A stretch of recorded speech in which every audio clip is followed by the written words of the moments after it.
collaboratif. Approche centrée sur l'humain.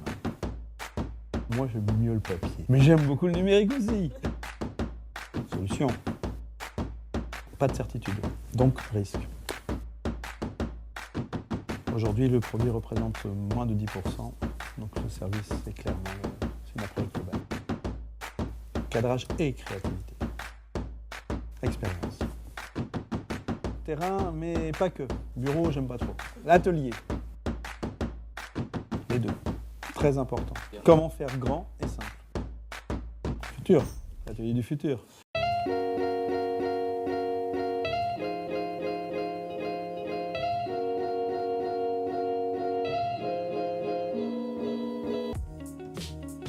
C'est une toute nouvelle entreprise qui a été créée en 2017. C'est un endroit pour créer son futur.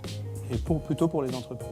Une méthode qui dit pour créer ensemble, on a besoin d'un lieu favorable, d'outils et de facilitation. On croit vraiment à la puissance de l'intelligence collective. Je suis co-créateur, comme je vous l'ai dit. Je suis associé, on est associé à 50-50. Et puis, on est tous les deux facilitateurs, animateurs. On accompagne les collectifs qui viennent ici. Alors, on travaille vraiment avec tout secteur d'activité. On travaille avec tous les gens qui ont besoin de travailler ensemble.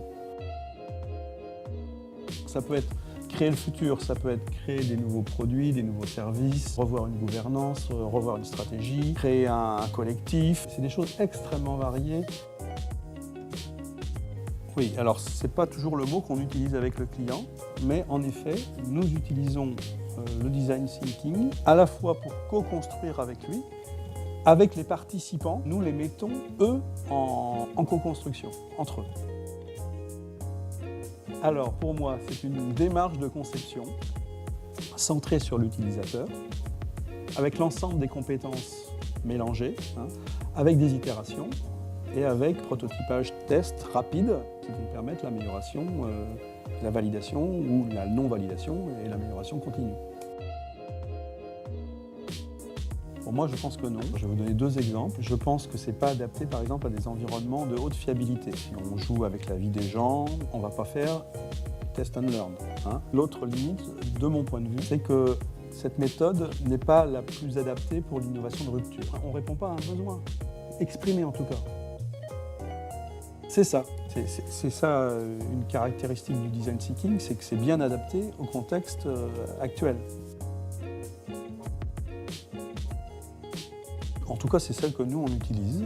On parle d'empathie, c'est écoute-observation, c'est en effet définir le besoin, sur quoi, qu'est-ce que on veut répondre, travailler en co-construction avec les idées, etc., prototyper, tester, et puis on reboucle. On n'est pas obligé de faire les 5 pour reboucler. Il y a à la fois des outils numériques, un écran géant, tactile, etc. Mais on a aussi un immense mur sur lequel on peut brainstormer, travailler ensemble, des outils un peu Montessori. L'idée, c'est de créer des expériences nouvelles qui vont permettre de prendre conscience qu'on a tous des capacités insoupçonnées, incroyables. Et après, on va travailler sur comment ces capacités, je peux les réutiliser dans l'entreprise. Je pense que c'est bien adapté à l'environnement actuel. Aujourd'hui, pour beaucoup d'entreprises, la difficulté, c'est de vendre. Et donc, le design thinking permet de se centrer sur l'usager, le client.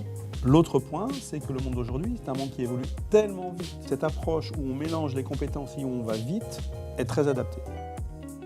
Il faut tenter des choses. Et on ne sait pas ce qui va marcher. Le bébé qui apprend à marcher, il tombe tout le temps. Mais il se relève, il réessaye. Donc on a tous cette modalité d'apprentissage très forte en nous. Et je pense que c'est vraiment un système qui fonctionne très bien.